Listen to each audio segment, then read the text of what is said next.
Good morning, everyone. I'm Jeremy Pickens. I'm the nursery and greenhouse specialist in Alabama for Auburn University. And this is a webinar series that takes place the third Thursday of every month. It's a collaboration between the Alabama Nursery and Landscape Association and Alabama Extension. Our speaker today is Dr. Brian Jackson from North Carolina State University, and he's going to be talking about bark management. So thank you for coming, Brian, and welcome. Thank you very much, Jeremy. It's always nice to reconnect. I spent 2 fantastic years at Auburn in grad school, so I've got close ties to your industry, and it's always a pleasure to have a chance to reconnect and connect with new folks. So what Jeremy had mentioned to me in regards to today is a bit of just kind of an overview of some topics that may be of interest to you all as nursery folks. About using bark and managing bark.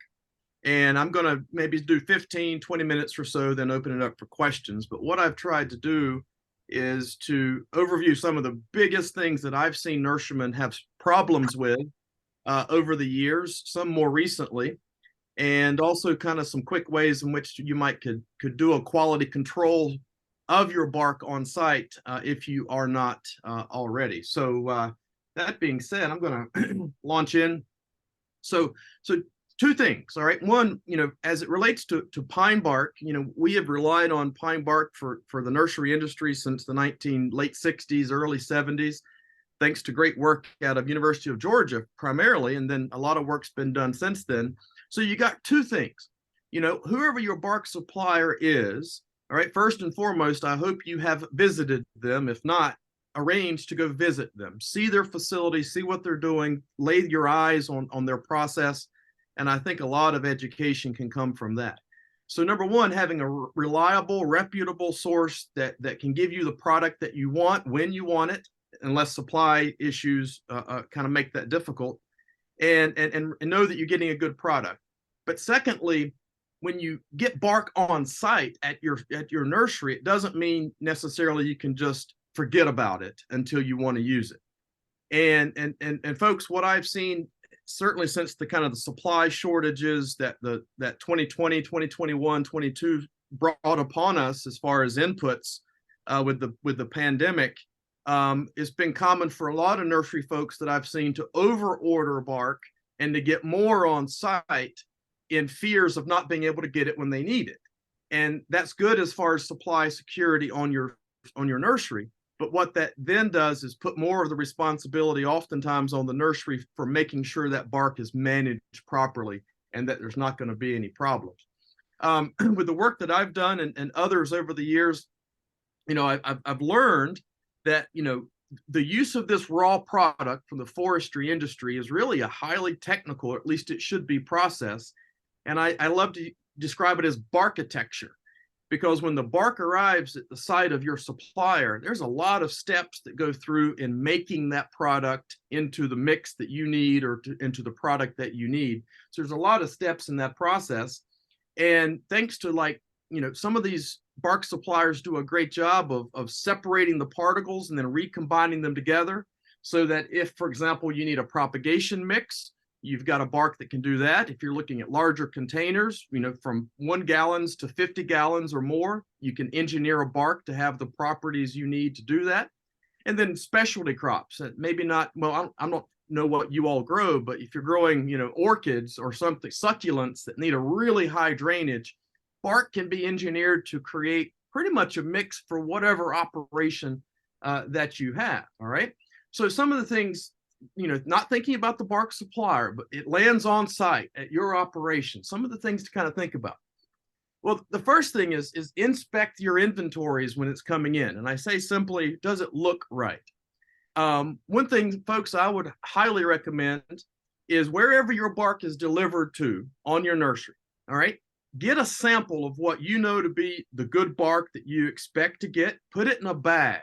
All right, and have that bag somewhere close by at the delivery site. And then any truck that comes in to dump bark, someone even with an untrained eye can quickly grab the reference sample, look at the bark being dumped off the truck, and at least a quick inspection. Does it look close or is it similar to what I'm expecting? So even having a small reference sample can be that quick eyes on the prize when it arrives. Does it look off or does it look kind of right? All right, so that's one thing I would suggest. Another thing, moisture content. I'll talk about this in just a few minutes, but bark should not be very dry. It should not be powdery dry. And you likely are already knowing why, because the ability to wet that bark when it's in a pot can almost be impossible if it's too dry. So make sure when it arrives on site that it's not powdery dry. The other thing is smell, good smell test. Now, unless someone's got COVID and can't smell anything, that's a problem. But otherwise, the bark should not smell sour. All right. If you get any hint of like a vinegary sour smell, then that means that bark is likely anaerobic and it hasn't been turned and managed properly. Folks, I have seen bark coming from suppliers and even at grower operations where it smells sour. You can check the pH, and I've seen it as low as 2.3 and the EC at 2.5. And that is a sure recipe of killing anything you put in a pot with that kind of bark. So make sure that moisture content and the smell is not soury or kind of vinegar. Check pH and EC, the easiest thing to do. Super simple to do this on site, and you all have pH meters. Just dig to the bottom of the pile or in the pile. Just check it before you pot in it. Now, it's a good idea, and a lot of growers do this when the bark arrives to make sure that the pH is where they want it, especially if the supplier has already pre-limed it for you. But if it sits there for 6 weeks or 12 weeks, make sure to check that pH and EC again before you start potting up plants, because that's the quick sign of if something's wrong initially. So pH and EC is pretty important. In an ideal world, we'd all have concrete pads to store our bark on. That may or may not be feasible, and I certainly know it's an investment to do that. But that provides a lot of benefits. One, it keeps water from puddling up. It keeps weed seeds away. It makes loading and unloading the bark easier. It keeps contamination of the soil as you're moving your front end loader to pick it up. So if all possible, concrete pads for your bark inventories are highly desirable. Keep weeds away. If it's not, even on the photo on the left, that's a concrete pad, but there's weeds all the way around the perimeter. Even though they did spray some, they let those weeds come back. On the right-hand side, you see the weeds growing in the ditch and all along the bark pile. Well, very few things are free in life, but weed seeds are one of them, and they'll happily transfer to that bark pile, and then you go potting up your plants, and those weed seeds are already there. So keep a mindful eye about using some type of weed control management around that. If you're going to get bark on site and knowing that you're going to keep it there for a few weeks or maybe months before you use it, don't let it dry out. Put some sprinklers on it. Just keep it wet. All right. So not letting it dry out is one of the other key things from a grower's perspective to be able to do. Like grilling, monitor the temperature. All bark is not completely cured. It's not completely stable like a mature compost.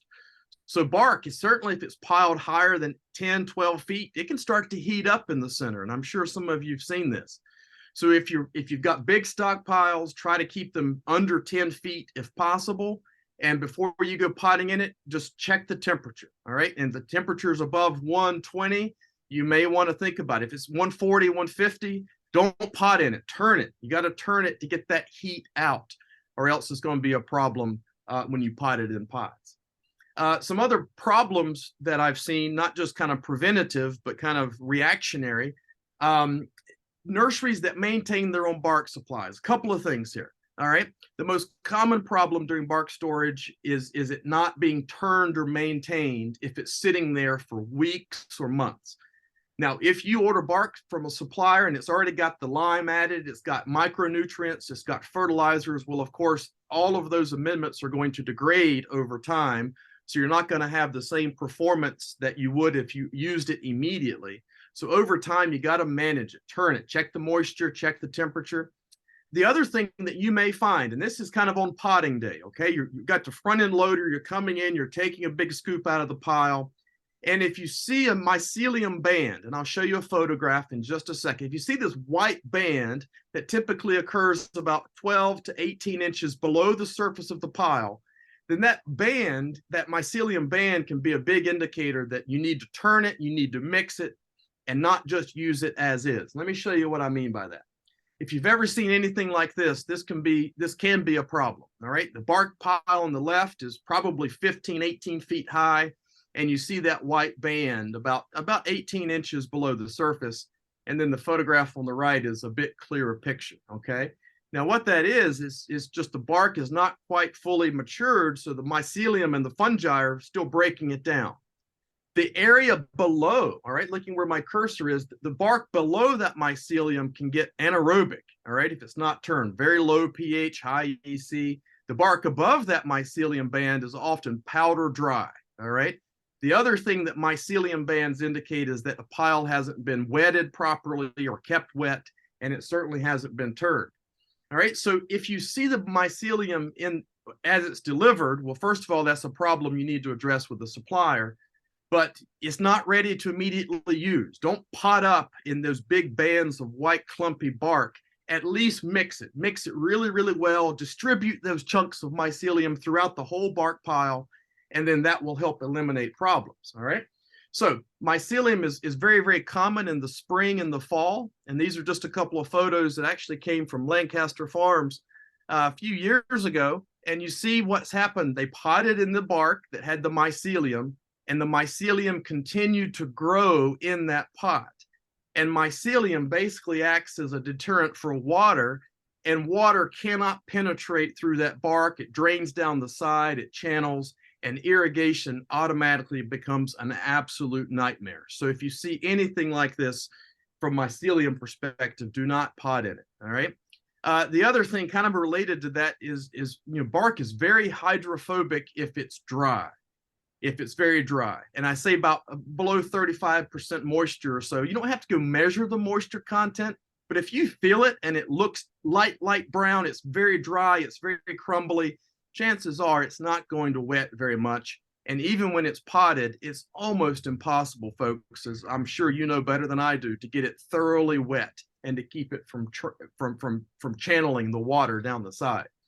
So the short answer is this: even if you're in a time crunch, even if there's deadlines, your labor's a problem, you've got plants that's got to be potted, whatever the urgency, if you know your bark supply has tons of the mycelium in it, or it's really, really dry, then the absolute thing to do, despite the urgency, is don't pot.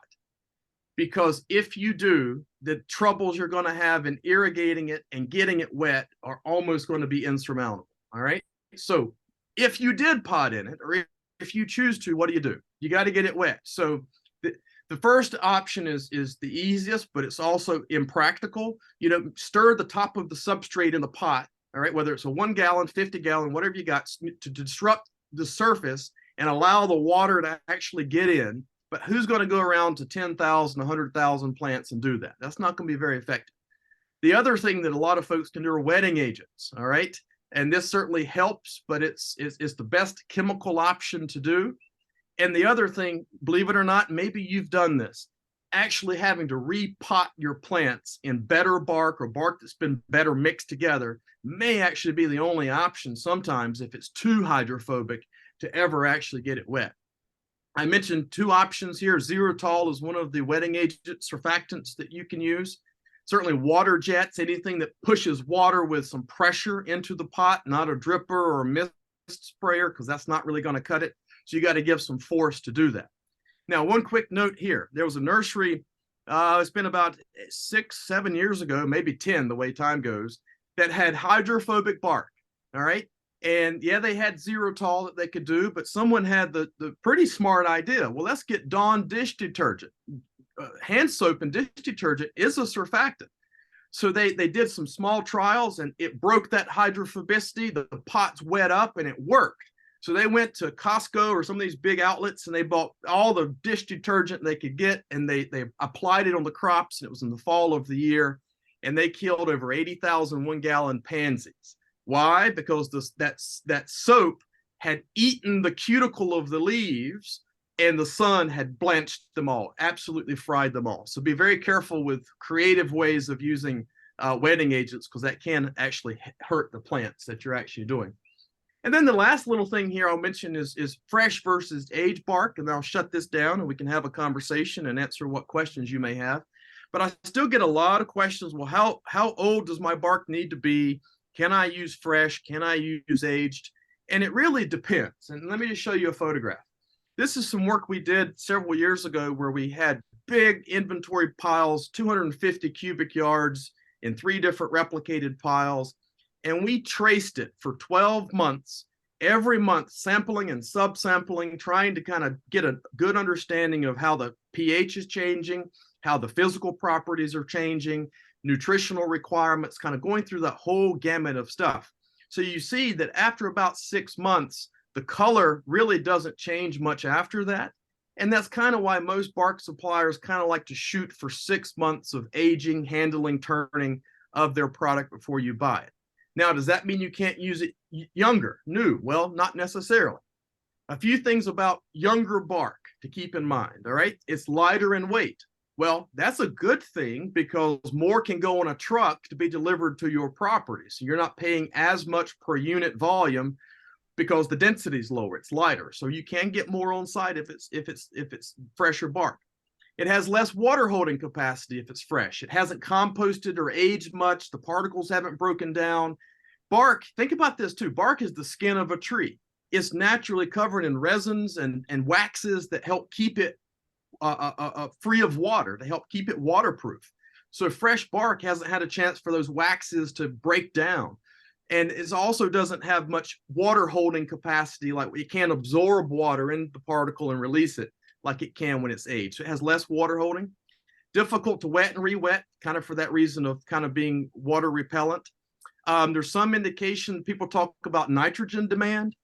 Folks, of all the work primarily coming out of Mississippi and even Auburn in the last 30 years, for nursery crops, there has been almost no evidence that nitrogen is a big draw, that nitrogen drawdown or nitrogen immobilization is a big issue. The only issues that I have seen or read about or heard about with using fresh bark is using herbaceous materials. If you're growing herbaceous crops, then there can be a bit of a nitrogen draw there. But woody liners don't pull nitrogen as fast and as immediately as herbaceous stuff. Fresh bark does have a higher pH, so if you're using that, either your irrigation water may accommodate for that. If not, it has to be adjusted with your lime rates. And one thing that the bigger market for fresh, less aged bark is going north, the Great Lakes in New England, because they add peat materials to their bark anyway, unlike us in the South. So they can get by with using the fresh without the water issues that we often face here. So the last point I want to mention to you is this, is as it relates to aging of bark and what that may mean for your bottom dollar. That same project I just mentioned a moment ago, where we traced the bark from fresh all the way through 12 months. And this is the biggest bark supplier in North Carolina that helped us do this. And they turned it once a month and they managed it properly. But sand is something that some of you actually may have added to your bark. And that's a different discussion as to whether the pros and cons of that.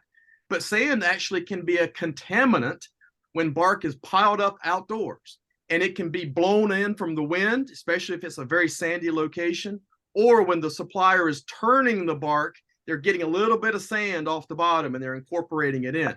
So what we actually have found is that over 12 months, the percent of the total volume of the bark pile can get up to 3.2% of sand. Now, that's not much. You think about that, but think about the weight. 3.2% by volume. That's 3.2% of a tractor trailer that's delivering bark to your facility that's sand. That's hundreds, if not thousands of pounds of sand. Think about this too. If you're getting bark from a supplier and there's sand that's being incorporated in it, and then you're having them add 10% sand, which is customary for a lot of growers to do, then you've got something borderlining concrete. You got a lot of sand in that mix. So what does that mean as far as delivery? And this is my last slide. The same project we worked on in month 0, all right, very fresh bark, just like I'd shown you photos of, very fresh. You can get, as it relates to weight of the truck, you can only put so much weight on a truck. You could get 250 yards of fresh bark on a truck. because when bark is super fresh, it only has a bulk density of about 15.5 pounds a foot. By month 4, it's about the same, 246 yards. By month 8, 202 yards. By month 12, you're only getting 184 yards of bark on that truck. So that's one of the savings effort by using fresher bark. You get more on the truck, plus you've got less potential sand within that. All right. So bulk density, weight of this certainly goes up as it gets older. All right. So I'm going to stop right there. And I know I hit on a lot of different topics, but I wanted to keep this fairly short and then see what questions you have. And we can go from there.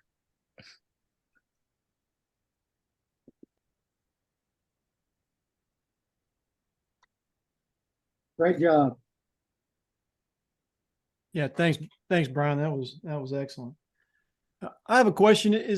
Is there anything that can be incorporated in mixing to alleviate some of the our problems, future problems with hydrophobic bark, or you know of anything like that? I don't. And Jeremy, it's like any other additive or amendment that you put into a bark. It's only going to be effective for so long. So there's nothing that I know other than just turning it on occasion that's going to help that drying or that hydrophobicity, because that's the biggest thing I've ever seen with growers in 20 years is just bark getting dry and potting in it and then having a hell of a time getting it wet or keeping it wet. pH issues can be adjusted, fairly simply. Fertility can be adjusted a bit, but it's tough when it gets dry. But just turning it, even if it's every 6 weeks. But I think a lot of that too, just dig into the pile and see if it's dry or see if there's bands are occurring. You don't have to do it proactively per se. You can just check on it and at least know some of the signs to look for. Thank you. Brian, we got a question in the chat. It says, any things to look out for when using bark as mulch for flower beds, or is any and all okay to use? Going back to the sour smell, if you get bark and it smells sour, and it likely means it's come from the bottom of a big pile that's been aging, and that pH is 2.3 and the salts is 2.5, and the ammonia. I put some in the back of a cab truck. This has been several years ago with one of my mentors, Ted Bilderback, who was the nursery extension specialist here in North Carolina. We went and visited a supplier, got some of this bad bark, put it in the back of a truck with a cab on it. When we opened up the back door, the ammonia just burned your eyeballs coming out. All right. So it would do the same thing if you put it down under plants. I have seen that that it'll burn plants if it's sour. So even as a landscape mulch, don't put it down super, super hot or super sour. Let it air out some, wash it. You can actually irrigate it and wash it out, but it'll burn succulent young plants. But under trees, under big trees as a ground cover or mulch or something, that would be fine. But just don't put it under something very young and tender growth in the early spring. Well, that kind of dovetails a little bit with my question about the sour bark. Is that something that you think growers should reject and send back if they start smelling that when a truck's unloading? Or is that something, if they've got the time and the space, that they can correct by turning it and irrigating it? That's a great question. That is such a quality control no-no that if bark does arrive and it's purely sour, I would send it back, because it's their responsibility, not yours as the grower, as the buyer, to have to manage something that arrives bad. Now, there's always times of the year or situations where you can't turn it back. You need this stuff now to keep going. And in that case, you could get it down, water the heck out of it for at least a day, and then you could kind of help solve that way. But I would certainly turn it back.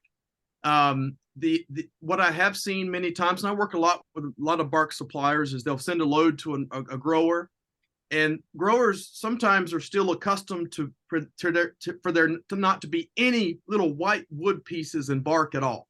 They don't want to see any of these little white wood pieces. And I've seen trucks turned around and sent back just by having a few shards. Maybe 1% of the total bark is the white wood particles, and that is something that makes no difference. All right, so some of you may be aware, but a lot of fresh wood products are now being used in mixes intentionally. But if you get bark on your spot and it's got even 5 or 10% of pure white wood pieces in it, not huge chunks, but little pieces, it's 100% okay. That's not going to affect your nitrogen. It's not going to affect anything. So a little bit of white wood's fine, but sour, Russell, send it back. Would you say that in the white wood, in the bark, even if you're using it fresh, it's still not an issue? Or not that again, if it's 50% chunks of white wood and 50% bark, that's not high quality either, unless you wanted it that way. But if you're ordering just aged composted bark, a little bit of white wood in there is fine, but it still should be consistent in size and not, a large percentage of the total truckload. Hey, I'm Lance Burr with Green Valley Farms. One thing that I do that is a no-no that you say is I pile the bark way too high because we do store it. We start storing it this time of year for spring because here, the bark, you have to build relationships with companies. And so I think this is going to be maybe geographical because if we start sending trucks back instead of managing them, then I don't have, eventually they're just going to sell it to the landscapers. So what we do is we do stack it up high, but I have a bark mixer. I also started using the surfactant, the granular surfactant I throw in the mixer that you can buy in the bags. Started doing that 2 years ago, and that seems to do pretty good. And one thing I do is I look, like you said, at the bark size. And so if the bark's been sitting there a little too long, then what I'll do is I'll take some green bark with some bigger chunks in it and maybe throw 1 yard of that in with 3 yards of the stuff that's a little overaged. And that seems to balance it out pretty well along with the other ingredients. So it's all a matter of just learning how to do it. But the problem with this is a lot of people, like I'm in the fire service, and a lot of people like an answer that's going to solve everything. What you're doing is you're dealing with so many people that grow so many things. Woodies are very forgiving, which I grow. So I can make a little bit of mistake and it's not going to kill me. But when you start talking about bedding plants or liners or things like that, that's a completely different ball game. And so for you to explain this, you did really well because, I mean, you're reaching out to a broad range of people that have different needs and different margins of error, I guess I would say. Yeah, well, Lance, your point is well taken. It's geographical, it's situational, because if you know what to do when it hits the site and how to manage it, that's good. As is true with most any situation, you've got good growers and you've got not so good growers as far as their experience level and how to manage something when it's off or different than what they're accustomed to doing. So sending back just for the smallest problem, no. But if it's someone who's not familiar with how to handle it and it's literally sour to the smell, then if they don't know how to properly do that, then absolutely. And also what you're doing with adding more of the coarser stuff to the other stuff and adding the granular surfactant, so you've figured it out. I'm surprised at how many of my friends actually order bark in pre-mixed. And I don't know that I would trust a vendor to mix it right for me to come in and do my plants. I mean, I would have to check that or something every time, talking about mixing lime in it and everything else. I want to do that myself. And one other thing too, when you talk about sand, here in Alabama, even in the different geographical areas of Alabama, different things work here. I mean, like on the coast, what works for me in central Alabama does not work for growers on the coast. And so it's almost like we have to figure those things out. And I grow in a 90% pine bark, 10% sand. Well, that's not going to be ideal for somebody crossing state lines and scales and stuff like that. We are just shipping within 130 miles of our farm on our own trucks. So the sand helps me with weight because then I don't have to deal with standing all the plants up every day because of the light mix. So I think that, a lot of these suggestions are going to be dependent on the person, but I think you did really well just for a general type thing. And I couldn't imagine trying to do this with bedding plants. I don't even want to go there because that's not in my realm of knowledge. So anyway, thank you. Again, Lance, your comments are well appreciated because it is situational and there's no one recipe fits all. And that's the biggest question I get. What recipe do I use to do this? What's good for this? There isn't one. It's regional, it's grower by grower, it's user by user. And if anything from this, it's just some of the big things to talk about. And if people do it differently and make it work, then that's how the process works. Yep, well done. Thank you. Got another question in the chat. For a smaller nursery operation, how would you recommend storing bark considering equipment limitations? Well, if there's no official area, as far as any, and they got concrete pad is when I mentioned that, that's in an ideal world and an investment that's worth making for any large or small grower. But don't pile it very high, even if it's not on concrete. Don't pile it very high, and just really just check. pH and EC is the easiest thing to check certainly before potting. Keeping it wet. So it doesn't have to be in a big high-tech facility, but just don't pile it very high. Make sure it stays wet, and checking pH and EC is super easy to do. Hey, Brian, along the lines of pH, do you know of any benefit to, if you're going to be aging your own bark, to incorporate lime early on, or have you seen anything about that or done any research on that? No, I haven't. And none of the bark suppliers who do all the aging themselves, I'm unaware of any of them that do any pH adjustment prior to the end. Okay.